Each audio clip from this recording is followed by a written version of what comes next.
Hello friends, welcome to KD academy Hindi साहित्य। मेरा नाम कविता है और हम कर रहे हैं फ्रेंड्स एनटी यूजीसी नेट की तैयारी हिंदी सब्जेक्ट से। और अभी हम सिलेबस कर रहे हैं और हम इकाई 1 कर रहे हैं, जिसमें हम पढ़ रहे हैं हिंदी भाषा और उसका विकास। आज हम पढ़ेंगे हिंदी भाषा क्षेत्र और बोलियों का विभाजन। और फ्रेंड्स, इससे पहले हम शुरू करें, आपको 15 अगस्त की बहुत बहुत बधाई। और अगर अभी तक आपने चैनल को सब्सक्राइब नहीं किया है तो पहले चैनल को सब्सक्राइब कर लीजिए और बेल आइकन को प्रेस कीजिए, जिससे कि आने वाले वीडियो का नोटिफिकेशन आपको मिल जाए। और लाइक कीजिए, शेयर कीजिए।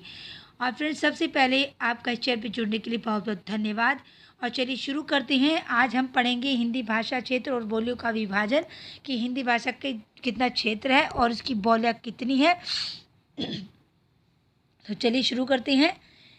हिंदी शब्द हमारा जो है वो किसी तरह, जो पहले हिंदी शब्द नहीं था, पहले ये हिंदी प्रदेश था और इसका जो भाषा नाम बन गया, इससे जैसे हिंदी भाषा बन गई। और पहले जो था ये भारत खंड तथा जम्मू द्वीप के नाम से जाना जाता था और देश की जो है हिंदी, और बाद में फिर हिंदुस्तान बन गया ये। और इसमें जो भाषा थी, भाषा के रूप अलग अलग थे। जैसे हिंदी के अतिरिक्त इसमें कौन कौन सी भाषाएँ थी। इसमें हिंदी के अतिरिक्त ये देख लीजिए, हिंदुई, हिंदवी, दक्खनी और हिंदुस्तानी, ये सारी भाषाएं थी। और इसमें हिंदी का प्रयोग होता था, हिंदी के साथ ही इसमें प्रयोग हुआ करता था इसका। अब नेक्स्ट देख लेते हैं। जब ये हिंदी जो है, इसका जो नाम है बहुत ज़्यादा प्रसिद्ध था, इसका महत्वपूर्ण नाम था, तो इसलिए इसका नाम हिंदी पड़ गया, हिंदी भाषा का। और ये ज़्यादातर बहुत ज़्यादा प्राचीन की है ये। और इसमें हिमाचल और हिमालय और विंध्य क्षेत्र के जो बीच की आर्यवर्त के नाम से प्रसिद्ध है ये। और इसमें कौन कौन सी भाषा शामिल है ये मैं आपको पढ़ा चुकी हूँ पहले ही। इसको डिटेल में संस्कृत, पाली, प्राकृत और मध्य देश के विभिन्न युगों की भाषा थी इसमें।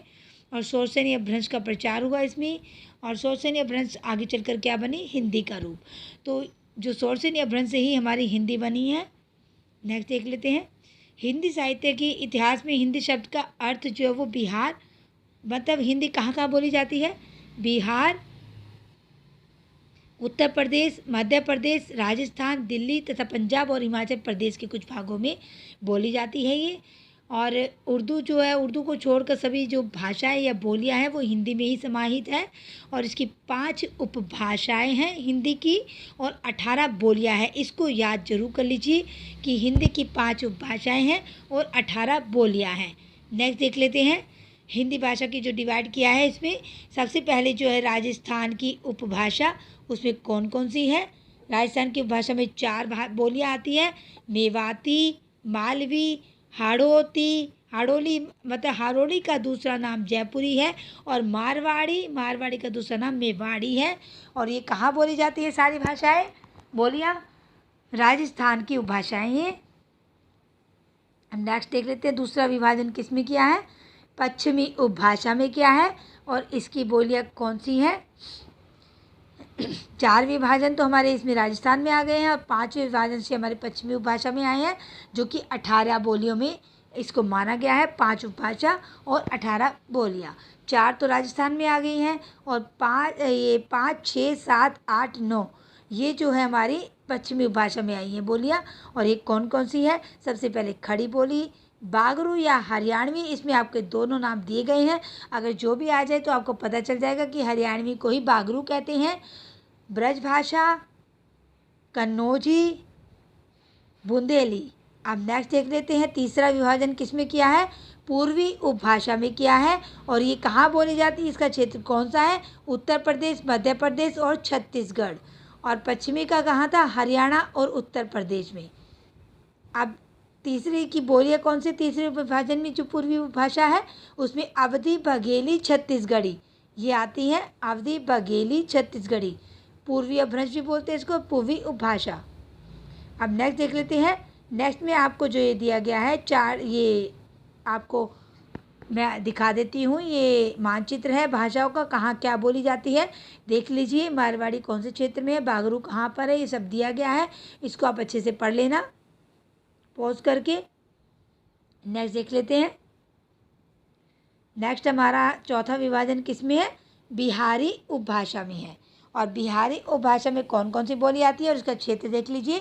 उत्तर प्रदेश और बिहार में बिहारी उपभाषा आती है।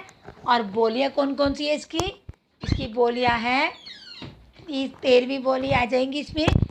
12 तक तो उसमें पश्चिमी में आ गई, इसमें पूर्वी में आ गई है। और चौथी ये उपभाजन जिसमें विभाजन किया गया है बिहारी उपभाषा में, इसमें आपकी आ गई 13वीं से स्टार्ट हुई है। 13वीं है भोजपुरी, मैथिली, मगही, ये तीनों जो है बिहारी उपभाषा की है। तो आप ये देख लीजिएगा बिहारी उपभाषा की कौन कौन सी बोलियां हैं, ये देख लीजिए, भोजपुरी, मैथिली, मगही। अब नेक्स्ट देख लेते हैं 5वां विभाजन किसमें किया है, उपभाषा, पहाड़ी उपभाषा। और इसका क्षेत्र देख लीजिए, पहाड़ कहाँ पर है ये आपको मालूम ही है, हिमाचल प्रदेश, उत्तर प्रदेश, उत्तरांचल, यहाँ जो पहाड़ है तो वहाँ पर कौन कौन सी बोली बोली जाती है, पश्चिमी वर्ग और मध्य वर्गीय। अब ये देख लीजिए यहाँ पर कुमाऊनी है, 17वां जो है वो गढ़वाली है और 18वीं जो है वो नेपाली है। ये जो है मध्य वर्ग में आती है। बाकी इसको 3 क्षेत्रों में भागा गया है, बांटा गया है, पश्चिमी वर्ग, मध्यवर्गीय वर्ग और पूर्वी वर्ग। अब नेक्स्ट देख लेते हैं इसमें जो बताया गया है कि जो हिंदी साहित्य के इतिहास में जितनी भी बोलियां हैं वो कौन कौन सी उसमें शामिल हैं, जैसे कि उसमें डिंगल, ब्रज, खड़ी बोली, अवधी, मैथिली, ये सारी जो हिंदी साहित्य में इसका जो हिंदी साहित्य है जो है सारा इन्हीं बोलियों में है। और कुछ जो लोग हैं वो हिंदी की 18 बोलियों के अतिरिक्त उर्दू को भी हिंदी की अरबी फारसी से प्रभावशाली मानकर इसे ही हिंदी के अंतर्गत मानते हैं। और ग्रेसन जो है उन्होंने क्या कहा है, अपने भाषा सर्वेक्षण में पश्चिमी और पूर्वी हिंदी को ही हिंदी माना है और उन्होंने दोनों के साथ हिंदी शब्द का प्रयोग किया है। डॉक्टर ग्रेसन ने जो है वो पहाड़ी, राजस्थानी, बिहारी, इनको अन्य नामों से भी अभिहित किया है, किसको, हिंदी को। पश्चिमी हिंदी और पूर्वी हिंदी में बांटा है, फिर इन्हीं को पहाड़ी, राजस्थानी और बिहारी में बांट दिया है। और ये भाषाएं जो हैं फ्रेंड्स, जिन्हें अलग भाषाएं या भाषा वर्ग मानते हैं। और डॉक्टर ग्रेसन जो है वो भाषा वैज्ञानिक दृष्टि से हिंदी के अंतर्गत केवल 8 बोलियाँ हैं। ग्रेसन के अनुसार कितनी है, 8 बोलियाँ हैं। डॉक्टर ग्रेसन के अनुसार 8 बोलियाँ जो है वो 5 पश्चिमी हिंदी, 5 जो बोलियाँ वो आती है वो पश्चिमी हिंदी की आती है और 3 जो आती है वो पूर्वी हिंदी की आती है। और कुछ विद्वान जो है पश्चिमी हिंदी को ही हिंदी के अंतर्गत मानते हैं। डॉक्टर सुनीति कुमार चटर्जी भी पश्चिमी हिंदी को 5 बोलियों को ही हिंदी मानने के पक्षधर हैं। नेक्स्ट देख लेते हैं, हिंदी प्रदेश की जो विभिन्न बोलियाँ बोली जाती हैं उनका जो हम पहले बता ही चुके हैं आपको। आज की जो भाषा है, ये बोलियां हैं, वो इन भागों में यहाँ से ही आई है। देख लीजिए, पहला है मागधी वर्ग, इस वर्ग की है ये बोलियां। पहला मागधी वर्ग, इसमें कौन कौन सी बोलियां आई हैं, मैथिली, मगही, भोजपुरी। और दूसरा है अर्धमागधी वर्ग, जिसमें अवधी, छत्तीसगढ़ी, बघेली। और तीसरा है उत्तरी शोरसैनी वर्ग, गढ़वाली, कुमाऊनी, हिमाचली।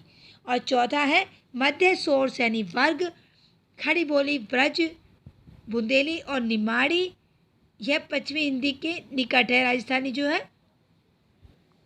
अब ये देखिए, निमाड़ी जो है वो बुंदेली और निमाड़ी इसे राजस्थान में रखा गया, फिर भी पश्चिमी हिंदी के ही निकट आ रही है। और ये देख लीजिए, खड़ी बोली हरियाणवी है और ब्रज जो है वो कन्नौजी के साथ है। ओके फ्रेंड्स, अब नेक्स्ट देख लेते हैं जो च में इसका डिवाइड किया गया है। पश्चिमी शोरसैनी वर्ग जो है 5 वर्गों में डिवाइड किया गया है इसको, हिंदी को।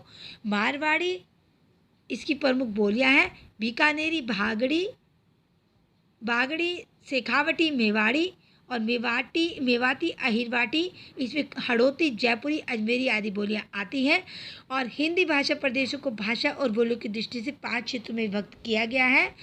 अब हिंदी के अंतर्गत आपको बता ही दिया मैंने, 18 बोलियां आती हैं और उर्दू को अलग स्थान नहीं दिया गया है। नेक्स्ट देख लेते हैं, आधुनिक आर्य भाषाओं की उत्पत्ति के संबंध में सुनीति कुमार चटर्जी का मत ग्रेसन से अलग है। और पहाड़ी भाषाओं की उत्पत्ति जो है खस अपभ्रंश से हुई है। उनके अनुसार, जो सुनीति कुमार चटर्जी हैं उनके अनुसार क्या है, पहाड़ी भाषाओं की उत्पत्ति खस अपभ्रंश से हुई है। उनका जो तर्क है, उत्तर हिमालय के निवासी किसी समय खस अथवा दरद भाषा भाषी थे। प्राकृत युग में राजस्थान के निवासी इधर आकर बस गए। उन्होंने यहाँ की बोली से प्रभावित हुए वो, और फलस्वरूप पहाड़ी बोलियाँ अस्तित्व में आई। और डॉक्टर ग्रेसन जो चटर्जी ग्रेसन के भीतरी तथा भारी भाषा संबंधी सिद्धांत को नहीं मानते, और ये मैं आपको बता ही चुकी हूँ। अब एक चार्ट देख लीजिए, जो भाषा का चार्ट है, ये आपको इससे और समझ में आ जाएगा। ये वैसे मैं आपके लिए शॉर्ट्स में भी डाल चुकी हूँ, अगर उसमें आपने नहीं देखा है तो इसमें देख लीजिए। अब ये देखिए आप ज़रा, हिंदी की बोलियों का विभाजन किस में है? नागर अपभ्रंश, शौरसेनी अपभ्रंश और अर्धमागधी अपभ्रंश। फिर इन्हीं को किस में डिवाइड किया गया है? पहला आया है राजस्थानी, पश्चिमी राजस्थानी, जयपुरी राजस्थानी, मेवाड़ी राजस्थानी। फिर पश्चिमी को किस में बांटा गया है? दो भागों में, गुजराती और मारवाड़ी में। अब शौरसेनी को किस में बांटा गया है? पश्चिमी हिंदी में। और पश्चिमी हिंदी की कितनी है? ये बुंदेली, खड़ी बोली, कन्नौजी और ब्रजभाषा बागरू। ये जो पांच भाषा हैं, पांच उपभाषाएँ, ये पश्चिमी हिंदी की है। अब इसमें तीसरे भाग में क्या गया है? तीसरे में देख लीजिए, अर्धमागधी में क्या करा है? पूर्वी हिंदी करा है इसको। और पूर्वी हिंदी कितने में भागों में?